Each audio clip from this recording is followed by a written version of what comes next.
على رسوله الكريم أما بعد أعوذ بالله من الشيطان الرجيم بسم الله الرحمن الرحيم يريد الله ليبين لكم ويهديكم سنن الذين من قبلكم ويتوب عليكم والله عليم حكيم والله يريد أن يتوب عليكم ويريد الذين يتبعون الشهوات أن تميلوا ميلا عظيما يريد الله أن يخفف عنكم وخلق الإنسان ضعيفا۔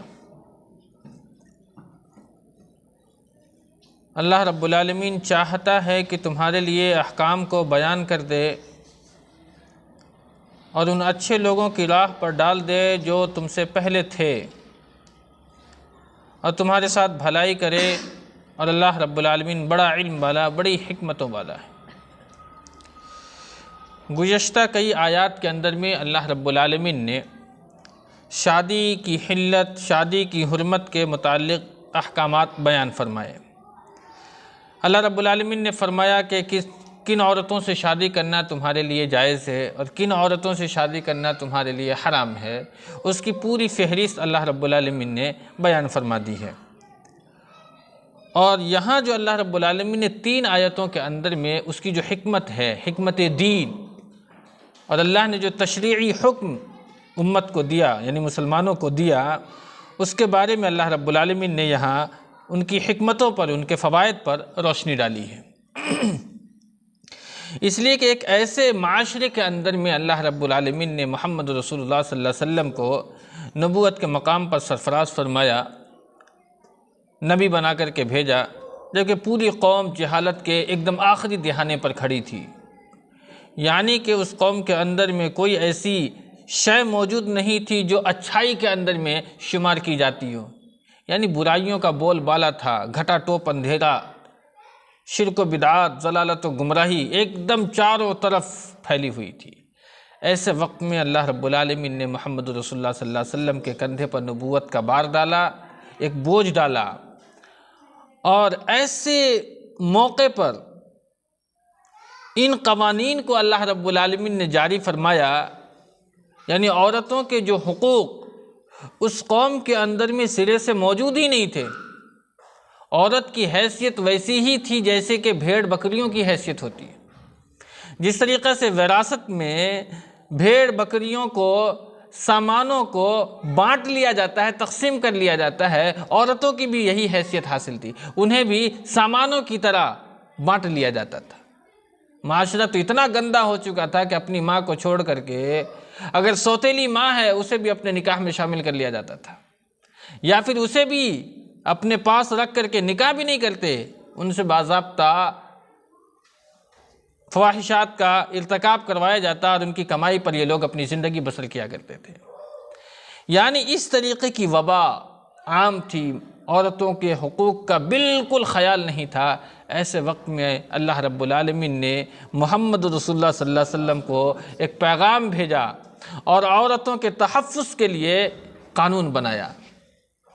اور ایسے وقت میں اللہ کے رسول قانون ان لوگوں کو سنا رہے ہیں اور انہیں بتلا رہے ہیں کہ اس قانون پر تمہیں عمل پیرا ہونا ہے، جس معاشرے کے اندر میں یہ حالات تھے جو ابھی ہم نے آپ کے درمیان بیان فرمائی ہے، جہاں اللہ رب العالمین نے فرمایا کہ جس طریقہ سے تمہاری حیثیت ہے، تم آدم اور حوا کے اولاد ہو، جس طریقہ سے تمہارے اندر میں جذبات موجود ہیں، جس طریقہ سے تمہاری عزت اپنے لیے محبوب ہے، بعین ہی اسی طریقہ سے عورت بھی کیا ہے، آدم و حوا کی اولادوں میں سے ہے، ان کی بھی عزت ہے، ان کا بھی تقدس ہے، ان کی بھی عفت ہے، انہیں بھی وہ عزت چاہیے، وہ برتری چاہیے جو تمہیں چاہیے۔ اس لیے ان کی عزت کا، ان کے تقدس کا احترام کرو، ان کی عفت، ان کی جو عزت ہے ان کے اوپر میں کسی قسم کا داغ نہ آنے دو۔ ہاں بھلے ہی اللہ رب العالمین نے آئلی نظام زندگی میں، انتظامی معاملات میں مرد کو ایک درجہ فوقیت دی، وَلِلرِّجَالِ عَلَيْهِنَّ دَرَجَةٌ، ایک درجہ اللہ نے مرد کو انتظامی زندگی میں، آئلی نظام زندگی کو چلانے کے لیے سربراہ کی جو حیثیت ہے وہ اللہ نے مرد کو بنایا ہے، قوام کی جو حیثیت ہے وہ اللہ نے مرد کو دی ہے۔ لیکن اس کا یہ مطلب نہیں ہے کہ عورتوں کا تقدس ختم ہو گیا، اس کی کوئی حیثیت تمہاری نظر کے اندر میں نہیں ہے، ایسا اللہ رب العالمین نے نہیں کیا، بلکہ اللہ نے تو یہ فرمایا کہ اخلاق اور تمدن کے میدان میں جتنی اونچائی پر تم پہنچ سکتے ہو اتنی ہی اونچائی پر یہ خاتون بھی اگر اپنی محنت سے اپنی کوشش سے چاہے تو اس مقام کو حاصل کر سکتی ہے۔ اس سے پہلے ہم نے درس کے اندر میں اس بات کو واضح کیا تھا کہ اخلاقی و تمدنی اعتبار سے اگر خاتون صدیقیت کے مقام کو حاصل کرنا چاہے تو کر سکتی، جس طریقہ سے مرد حاصل کر سکتا ہے۔ نبوت کا ایک مقام ایسا ہے جسے خاتون نہیں چھو سکتی، ورنہ جتنے بھی معاملات ہیں ان تمام معاملات میں عورت اس مقام کو پہنچ سکتی۔ حضرت مریم کی مثال میں نے دی جسے اللہ رب العالمین نے خود کہا وَأُمُّهُ صِدِّقَةٌ، صدیقیت کا مقام دیا ہے من النبیین نے، یعنی کہ نبی کے مقام کے بعد اگر کوئی مقام ہے تو وہ کیا ہے؟ صدیقیت کا مقام ہے۔ حضرت فرعون کی بیوی، ان کو بھی صدیقیت کا مقام دیا گیا۔ اللہ رب العالمین سے ان کی دعا کیا ہے؟ اللہ ہمیں جنت نہیں، جنت میں بھی ہم تیرا پڑوسی بننا چاہتے ہیں۔ پڑوسی، جنت تو چاہیے ہی چاہیے، لیکن جنت میں وہ مقام چاہیے جہاں سے تیرا گھر بالکل قریب نظر آتا ہو، یعنی میں تیری پڑوسی بننا چاہتی ہوں۔ یہ فرعون کی بیوی کا یہ مقام ہے۔ تو مقام عبدیت میں جو حیثیت تمہیں حاصل ہے وہی حیثیت خاتون کو بھی حاصل ہے، اس لیے ان کے تقدس کا احترام کرو۔ یہ پیغام محمد رسول اللہ صلی اللہ علیہ وسلم نے اس معاشرے کے اندر میں دیا۔ یہ بہت ہی کڑوی گھونٹتی ہے، اتنی جلدی حلق سے نیچے اترنے والی شے موجود نہیں تھی، لیکن پھر بھی یہ نبی کا معجزہ ہے۔ یہ معجزانہ طور پر ہی اللہ رب العالمین نے ان لوگوں کو ان کڑوا گھونٹ کو بھی پینے کی توفیق دی، نہیں تو اس گھٹا ٹوپ تاریکی کے اندر میں جہاں عورتوں کا سرے سے کوئی وجود نہ ہو، اتنے سارے حقوق کو بلند کیا، یہ کوئی معمولی بات نہیں تھی۔ اس کے بعد اللہ رب العالمین نے کہا کہ ٹھیک ہے، اللہ کا جو قانون ہے شریعت کا، ایسا نہیں ہے کہ تم شریعت کے سارے قانون کو خوش دلی سے قبول کر سکتے ہو، نہیں، شریعت کا قانون ایسا بھی ہے کہ تمہارا دل نہیں بھی چاہے گا لیکن تمہیں وہ کام کرنا پڑے گا۔ اب نہایت ٹھنڈی ہے، جنوری کی ٹھنڈی ہے، فجر کی نماز پڑھنی ہے، وضو تو بنانی ہے نا، شریعت نے حکم دیا تمہیں وضو بنانا ہے۔ اب وہ وضو بنانا تمہارے اوپر میں شاق گزرے نہ گزرے، لیکن وضو بناؤ گے جبھی تمہاری نماز مقبول ہوگی، ورنہ نہیں ہوگی۔ گرمی کا موسم ہے، روزہ رکھنا ہے، اب وہ تمہیں گوارا ہو نہ ہو، اللہ کا قانون ہے، تمہیں فالو کرنا پڑے گا۔ تو تشریعی قانون جو ہے، یعنی اللہ نے جو شریعت اتاری ہے، وہ شریعت چاہے تم دل سے قبول کرو نہ کرو، اس قانون پر عمل کرنا تمہارے لیے ضروری ہے۔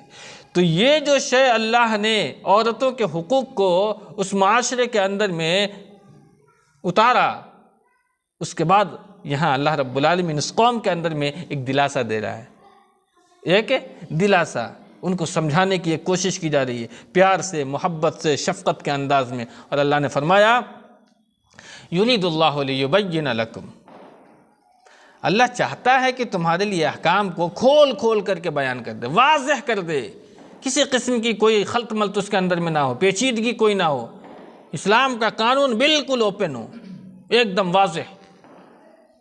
اس کے بعد اللہ فرماتا ہے وَيَهْدِيَكُمْ سُنَنَ الَّذِينَ مِن قَبْلِكُمْ، اللہ نے فرمایا ہے کہ ان اچھے لوگوں کی راہ پر اللہ رب العالمین تمہیں ڈالنا چاہتا ہے جو کہ تم سے پہلے لوگ تھے۔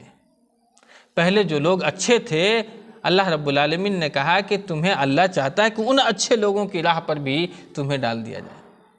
اس کا یہ مطلب نہیں ہے کہ اللہ کے رسول صلی اللہ علیہ وسلم سے پہلے لوگ اچھے نہیں تھے، آپ سے پہلے بے شمار نبیوں کو اللہ نے اس دنیا میں بھیجا، تمام نبیوں کی ایک ایک امت تھی، اور ہر امتوں کے اندر میں اچھے اچھے لوگ تھے۔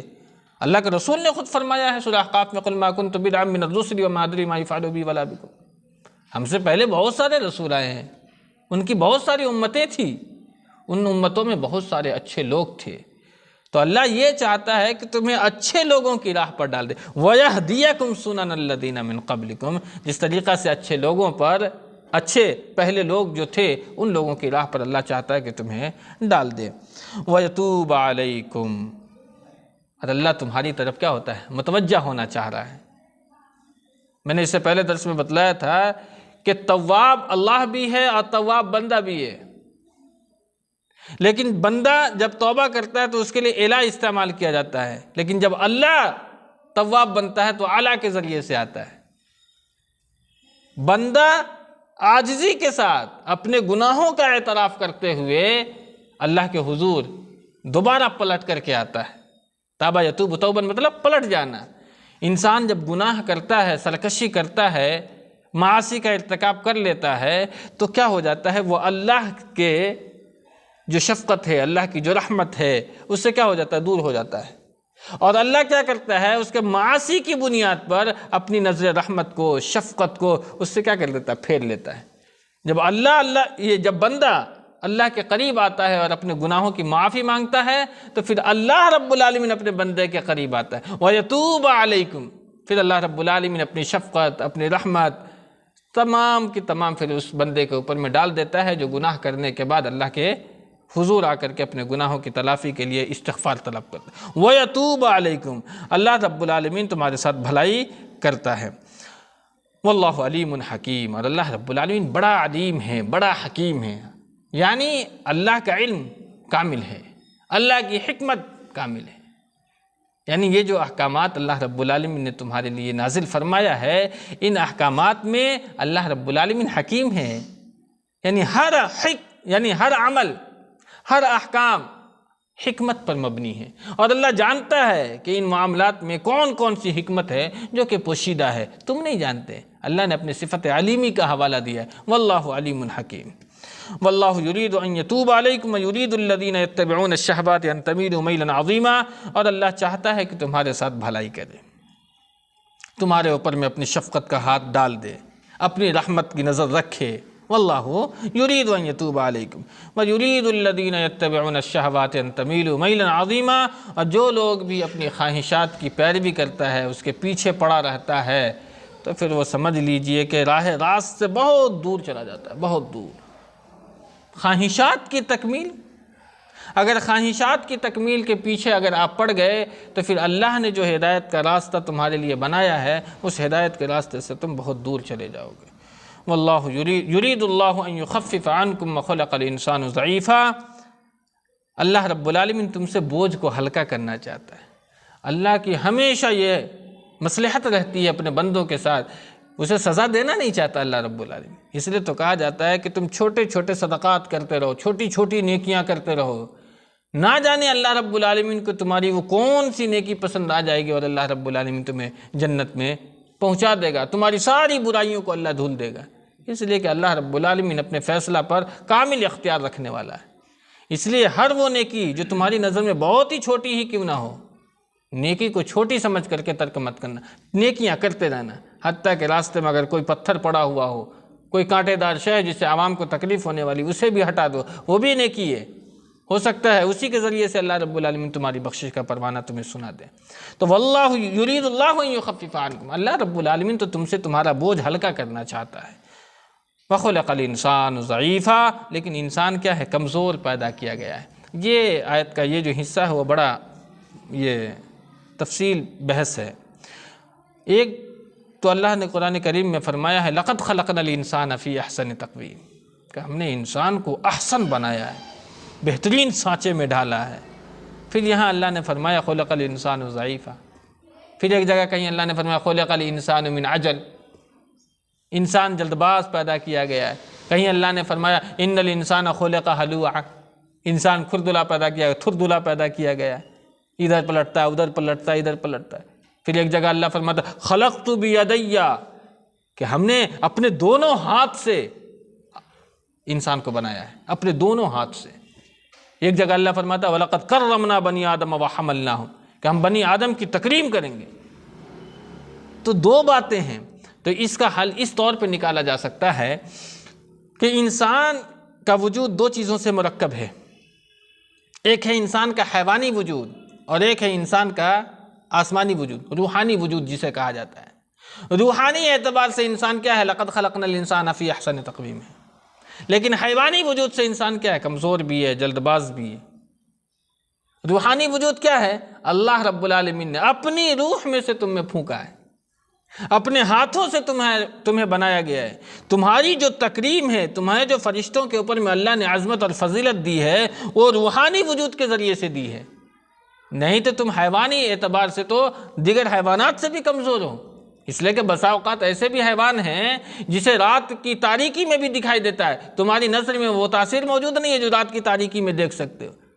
تو دیکھیے تم بعض حیوان سے بھی تم کمزور ہو، تو معلوم یہ ہوتا ہے کہ اللہ نے جو تمہاری تکریم ہے اور تمہیں جو احسن سانچے میں ڈالا ہے وہ روحانی وجود کے ذریعے سے ہے، حیوانی وجود کے ذریعے سے انسان کیا ہے؟ کمزور ہے۔ اگر اس طریقے سے اگر آپ تطبیق دیں تو قرآن کی کوئی آیت کے اندر میں تضاد نہیں پیدا کیا جا سکتا ہے۔ باری تعالیٰ سے دعا رب العالمین ہمیں آپ کو نیک عمل کی توفیق عطا فرمائے، آمین۔ وآخر دعوانا الحمد للہ رب العالمین۔